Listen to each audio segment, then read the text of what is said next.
Hello my dear student. तो कैसे हैं आप लोग? उम्मीद करता हूँ अच्छे से होंगे। आज हम इस वीडियो के माध्यम से ऑटोमोटिव में एक नया सेशन देखने जा रहे हैं जिसका नाम है कूलिंग सिस्टम। जैसा कि हम इंजन के बारे में पढ़ रहे हैं, तो हमने इंजन क्या होता है वो पढ़ लिया था, इंजन के टाइप्स पढ़ लिया, उसके पार्ट्स के बारे में भी पढ़ लिया, फिर हमने जो लास्ट पढ़ा था वो लुब्रिकेशन सिस्टम भी पढ़ लिया कि लुब्रिकेशन क्यों इस्तेमाल किया जाता है। ठीक है, अब हम पढ़ेंगे कूलिंग सिस्टम क्या होता है और क्यों कूलिंग करना जरूरी है इंजन में। तो जैसा कि हम यहाँ देख रहे हैं, लिखा हुआ है कि कूलिंग सिस्टम हमारे शरीर को चलाने के लिए जिस प्रकार हवा पानी की जरूरत होती है, इसी प्रकार इंजन को कूलिंग की जरूरत होती है। ठीक है, क्योंकि आपको पता है जब इंजन, जितने भी आंतरिक दहन इंजन होते हैं, आंतरिक दहन इंजन में क्या होता है, सिलेंडर के अंदर आग लगती है, और आग लगती है तो क्या होता है, बहुत ज़्यादा गर्मी उत्पन्न होती है उसके अंदर, और गर्मी के कारण क्या होता है, बहुत ज़्यादा पार्ट्स उसके गर्म हो जाते हैं। अब उस गर्मी को ठंडा करने के लिए, उसको सामान्य तापमान पे लाने के लिए इंजन को हम कूलिंग सिस्टम का प्रयोग करते हैं, जिसमें हम कूलिंग क्या होता है, जैकेट के थ्रू या उसमें पाथ बना होता है, रास्ता बना होता है, उसके थ्रू कूलेंट जाता है अंदर और उसको पिक करके कहाँ ले आता है, रेडिएटर में ले आता है। जो कि रेडिएटर आपने सबने देखा होगा, इसका प्रैक्टिकल भी हम करेंगे स्कूल में। ठीक है, गाड़ी का अगर आप बोनट खोलेंगे, अगर फ्रंट ट्रक का बोनट खोलेंगे आप, तो वहाँ पे आपको एक रेडिएटर दिखेगा जो कि जालीनुमा होता है। कैसा? ऐसा, ये जो है ये वाला।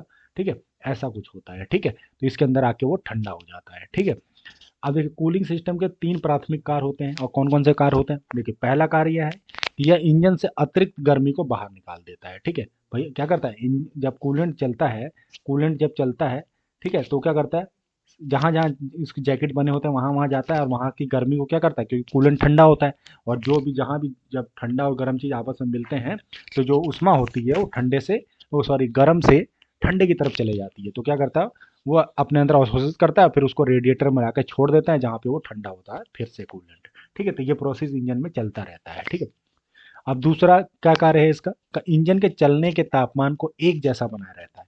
अब ये तापमान कौन सा है जहाँ पे इंजन अपने नॉर्मल कंडीशन में चलता है?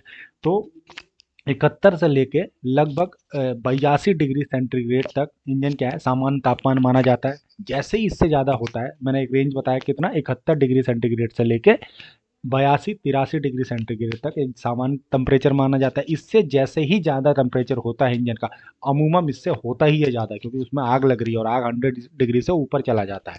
ठीक है, तो थर्मोस्टेट एक लगा रहता है इंजन के अंदर, थर्मोस्टेट वाल्व बोलते हैं जिसको हम। वो वाल्व क्या करता है, उसको जल्दी से जल्दी खोल देता है, और वाल्व को खोल देता है और कूलेंट फिर क्या करता है, इंजन में जाने लगता है। और थर्मोस्टेट का काम भी यही होता है कि इंजन का टेम्परेचर जल्दी से उतना कर देना जिससे कि कूलेंट पूरे इंजन में चला जाए, और वहाँ पे गर्मी नामक जो चीज़ है वो कम से कम हो, जिससे कि इंजन में कोई भी टूट फूट या खराबी ना हो। ठीक है, और यहाँ पे तीसरा पॉइंट ये लिखा हुआ है, यह बंद अवस्था में थर्मोस्टेट वाल्व के रख रखाव द्वारा जल्दी से जल्दी ठंडे इंजन का तापमान बढ़ाता है। ये चीज़ मैंने अभी बताया कि थर्मोस्टेट क्या करता है, तापमान जल्दी से बढ़ा देता है जिससे कि कूलेंट सर्कुलेशन होने लगे। क्योंकि कूलेंट का सर्कुलेशन तब तक नहीं होता, सर्कुलेशन मतलब उसमें बहाव जब तक नहीं होता है सिलेंडर इंजन के जहाँ जहाँ गर्मी उत्पन्न होती है, तब जब तक नहीं होता है, जब तक कि टेम्परेचर वहाँ का 71 से लेके 82 डिग्री तक ना हो जाए, जब तक थर्मोस्टेट वाल्व खुलता नहीं है, उसके बाद ही खुलता है। ठीक है, ये चीज़ें सब हम गाड़ी के अंदर भी देखेंगे। अभी एक आप ये देख रहे होंगे कि ये डायग्राम है, ये इसमें जो पहला वाला पोर्शन है ये क्या है, रेडिएटर है, ये वाला पोर्शन है। ठीक है, ये वाला, ये क्या करता है, ये जो है हीट को हवा में छोड़ रहा है। ठीक है, हीट को हवा को में छोड़ रहा है। ये रेडिएटर फैन है, ये क्या था, फैन भी चलता रहता है जिससे कि ठंडी हवा मिले और इंजन को क्या है, ठंडक मिलती रहे। ठीक है, और ये यहाँ पे कूलेंट जाता रहता है। रेडिएटर में दो टैंक होते हैं। ठीक है, क्या होता है, एक अपर टैंक होता है और एक लोअर टैंक होता है, एक अपर टैंक और एक लोअर टैंक होता है। ठीक है, इस टैंक के माध्यम से क्या होता है, यहाँ से कूलेंट क्या होता है, यहाँ से कूलेंट जाता है और इससे ऊपर से गर्म होके अपना फिर इसी के अंदर आ जाता है, यहाँ ठंडा होके जाता है और गर्म हो, जो गर्म वाला है ऊपर से आ जाता है। ठीक है, और ये चलता रहता है प्रोसेस। इसको हम प्रैक्टिकली करके देखेंगे जब हम स्कूल में रहेंगे। ठीक है, अब हम आगे देखते हैं कुछ डायग्राम में, इसको अभी रहने दीजिए। आगे क्या है, कूलिंग सिस्टम की आवश्यकता क्यों पड़ती है उसके बारे में हम बात करते हैं। तो हमें पता है सिंपल सी, कूलिंग सिस्टम की आवश्यकता क्यों पड़ती है, इंजन के जितने भी पार्ट्स होते हैं उसकी गर्मी को सामान्य तापमान पर लाने के लिए। देखिए, आंतरिक कंबोशन वाले इंजन में, आंतरिक मतलब इंटरनल कंबशन वाले इंजन में, जो आंतरिक दहन इंजन होते हैं, सिलेंडर में कूलिंग की जरूरत पड़ती है, क्योंकि इंजन कम्बशन से उत्पन्न होने वाले सभी ताप ऊर्जा को उपयोगी कार्य में नहीं बदला जाता है।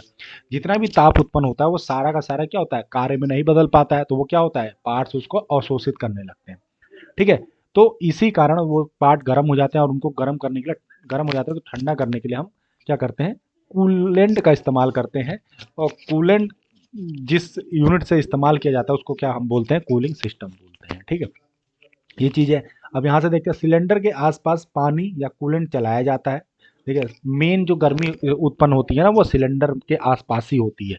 सिलेंडर के अंदर क्योंकि आग लगती है और वहीं से गर्मी आसपास हो जाती है, तो वहीं पे हम जैकेट बनाते हैं, बाहर से रास्ता बनाते हैं जिसमें कूलेंट चलता रहता है, और वो हीट को एब्जॉर्ब करता रहता है और शोषित करता रहता है अपने अंदर, और उसको ले आके फिर अपर टैंक में रेडिएटर के डाल देता है, जहाँ से वो फिर ठंडा होकर नीचे वाले टैंक से पाइप से ऊपर चला जाता है। 2-3 पाइप लगे रहते हैं रेडिएटर में, देखेंगे आप यहाँ पे। इसको हम अपर होज बोलते हैं, होज मतलब रबड़ का पाइप लगा रहता है, और इसको हम लोअर होज बोलते हैं। ठीक है, तो काफ़ी और भी नाम है जिसको अभी सुनने की आपको आवश्यकता नहीं है, जब हम प्रैक्टिकल करेंगे तो वहाँ प्रैक्टिकली दिखाऊंगा मैं आपको। ठीक है, अब हम बात करते हैं आगे। ठीक है, और ये अगला है, आमतौर पर थर्मोस्टेट को जैकेट का तापमान 71 डिग्री से लेकर 82 डिग्री तक बनाए रखने के लिए सर्कुलेशन प्रणाली में लगाया जाता है। थर्मोस्टेट एक वाल्व होता है, ठीक है, एक डिवाइस है, उसमें एक वाल्व भी लगा रहता है। वो वाल्व कब खुलता है, जब इंजन का तापमान 71 डिग्री सेंटीग्रेड से लेकर 82 डिग्री से ऊपर जाने लगता है। ठीक है, कई मतलब मैक्सिमम है 82 डिग्री से ऊपर जाने लगता है, तो वो वाल्व खुल जाता है और उसमें फिर कूलेंट जाने लगता है उसको ठंडा करने के लिए। ठीक है, ये चीज़ें हैं, चीज़ें। और जो कूलेंट होता है ना वो पानी का और ग्लाइकोल का मिश्रण होता है। दो चीज़ें होती हैं, आप लिख लेंगे सुन के, पानी और ग्लाइकोल का मिश्रण होता है। ग्लाइकोल का मिश्रण क्यों, अब जो ये मिश्रण बनता है ना इसमें पानी कम रखा जाता है और ग्लाइकोल ज़्यादा रखा जाता है। क्यों, क्योंकि ग्लाइकोल का जो गुण होता है वो क्या होता है कि वो बहुत ठंडी जगह पे भी जाके जमता नहीं है और बहुत गर्मी में भी जाकर उबलता नहीं है। ठीक है, इसीलिए ग्लाइकोल की मात्रा ज़्यादा होती है। लगभग 30 से 40% पानी होता है और 60 से 70% ग्लाइकोल होता है। और ये ग्लाइकोल एक तरह का जहर होता है, अगर हम इसको बिल्ली, कुत्ते को या छोटे जानवरों को अगर पिला दें तो वो मर सकता है। ठीक है, अगर हमारे बॉडी पे भी लगता है तो थोड़ी सी खुजली होती है उससे। ठीक है, अलग अलग कलर के कूलेंट अपनी कंपनी डिसाइड करती है, ज़्यादातर नीले कलर का यूज करते हैं या फिर पिंक कलर का भी यूज किया जाता है। ठीक है, अब रेडिएटर लगा होता है गाड़ी में, उसका काम क्या होता है, गर्मी जो होती है अंदर के इंजन की उसको बाहर वातावरण में फेंकने के लिए। और जो उसका फैन लगा होता है उसको फेंक देता है, या फैन क्या करता है, बाहर की हवा को अंदर खींचता है और उसको ठंडा करता है। और रेडिएटर में क्या होता है, कूलेंट आता है, उसके जालियों में चलता है, उस जाली को हम फिन्स बोलते हैं। ठीक है, तो जालियों में चलता है जिससे कि हवा जो वातावरण की होती है उससे वो ठंडा हो जाता है, और ये काम रेगुलर चलता रहता है इंजन के अंदर।